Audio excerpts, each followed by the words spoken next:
สุขสบายดีกันอีกเทื่อจากหมอนี่เช็คอินกันอีกเทื่ออยู่ที่บ้านไซเนาะของกินตามภาษาบ้านนอกบ้านนาเฮากะโอ้สิพ่อกินอยู่วะเนาะมาบ่ทันแมงวันกินเบิดว่ะดิพ่อผู้ขาคือจิลิ้วเลยแหละขาดบ่ได้เนาะคือโอ้ยสวยน้ำพักนะว่าเป็น แจ่วน้ำผักเนาะอันนี้ก็บ่ต้องตกมกต้องใจเนาะเพราะว่านี่จำดูเนาะก็เลยเป็นวางเกิ้งเวิงจังซั่นแหละดอยตอนนี้คือแม่ของผู้ข้านะจ๊ะใส่กระไดมาเด้ออาหารเศร้าอาหารเช้าจับก่อนจำก่อนกินก่อนอันนี้ก็เฮือนเสด็จยาเบิ่งหุ่นแม่ครัวเนาะโอ้พระเจ้าช่วยกล้วยทอดหมูหันชัดหมูพันใบตอง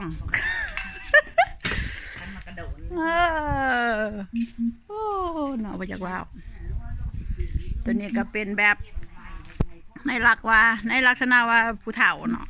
ก็จอดแกะแจดแล้วตอนเช้าตอนเสี้ยวเพิ่นก็ได้นั่งในบ่แม่นพิงยังได้พิงแดดว่าซั่น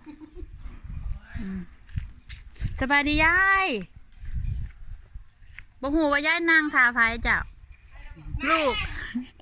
ลูกหลานเสียไปใช้เบิดเนาะยายเนาะหายไปแล้วหลาน หายเบิดแล้วว่าซั่นหลานหายไปเลยน่ะยายไม่ได้กินข้าวมาจักมื้อเลยยายไปกินข้าวไว้โอ้ยอาทานเอาโอ้ย ยายไม่ได้กินข้าวมาจักมื้อเลยได้นี่นะเบิ่งนู้นไปได้อีต้นแล้วเนาะน่ะโอ้ยผัดยายลูกเต้าไปใช้เบิดยาย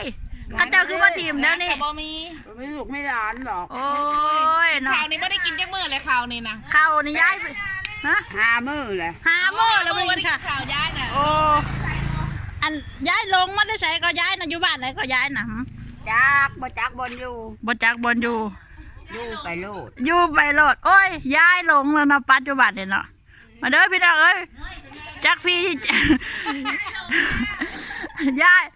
ยเฒ่าแห้งเลยเป็นลงลืมๆเลยได้ยายน่ะเด้อพี่น้องเอ้ยญาติพี่น้องไปกับว่าน้ำมาเด้อนี่เด้อซึ่งว่าเว้าเล่นเนาะซึ่งว่าเป็นแม่ย่าของผู้ขานี่เองเนาะเนาะเพิ่นก็มีส่วนร่วมในการเล่นน้ำกันเนาะครอบครัวนี่เป็นครอบครัวที่อารมณ์ดีเจ้าหรือว่าง่ายๆคือสีล้วนๆสีมหาโพธิ์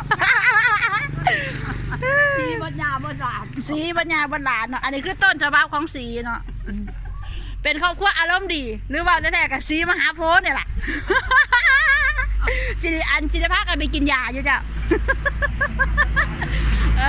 อันนั้นป่าเลยตอนนี้ก่อนเด้อป่าเลยเด้อเนาะย้ายแล้วกันจังสันเลยอันย้ายลงมาว่าฉันจากลูกเจ้าร้านไปใส่ใกล้ๆชิเลนขี่ตัวเองละคือไม่ได้กินข้าวมาหามื้อแล้วว่าซ่านพี่น้องเอ้ยโอเค